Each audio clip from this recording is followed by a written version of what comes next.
Much of the fighting in Ukraine looks like this. A drone destroys an enemy vehicle or drops a grenade into an enemy dugout.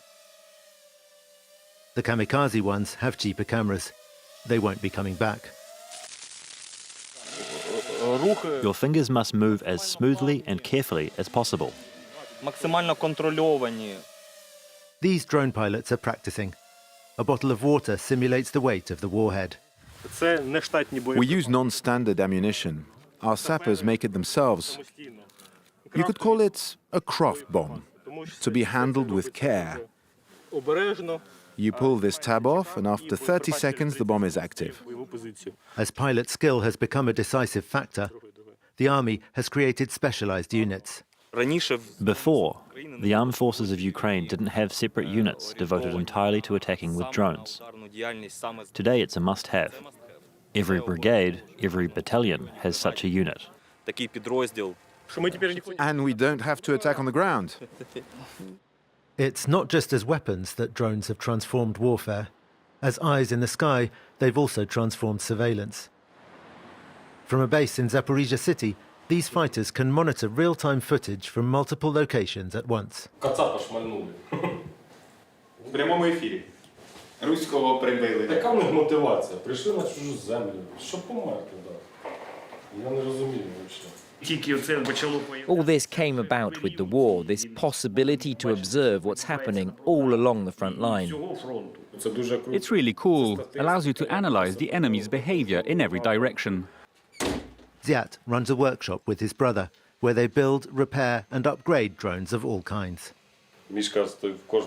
My brother puts his soul into each of these. When you make them by hand and then send them off on one-way flights, you feel a pang of sadness.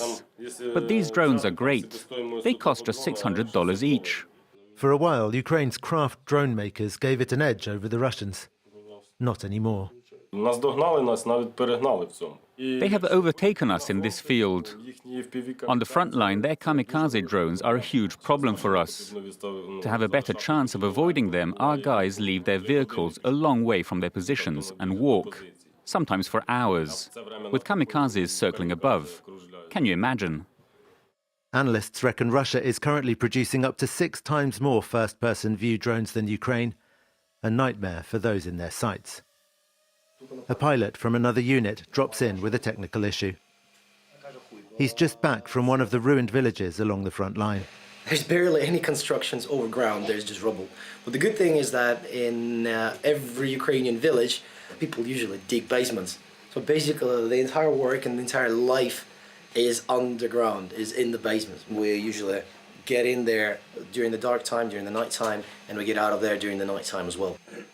Bourgeois' drone is not a kamikaze, but a more sophisticated model from one of Ukraine's growing cluster of manufacturers. We're sitting on a position and there's a bunch of enemy troops within our reach, and we wanted to drop some bombs on them. Unfortunately, the release system didn't work, so we couldn't do that. Really, really frustrating, but now we'll get it fixed. These men are not overly impressed with Ukraine's burgeoning drones industry. There are so many producers for FPV drones, yet development is slow. Maybe it needs to be structured at the state level.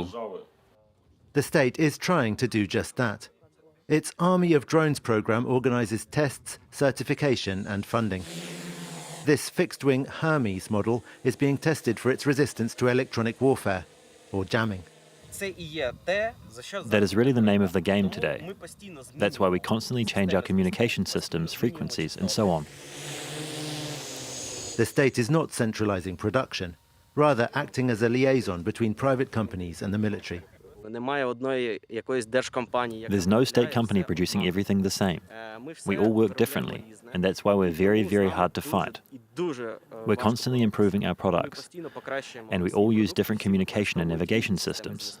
That's really an advantage. Ukraine now boasts over 200 drone manufacturers, mostly small, high-tech startups, like Skylab, which makes flying drones, and also the land-based Sirko S1. It avoids risking soldiers' lives. Soldiers can sit in their dugouts and use this for transport, for example, for weapons, ammunition. It can also be adapted to lay anti-tank mines, they say. But Yevhen is frustrated.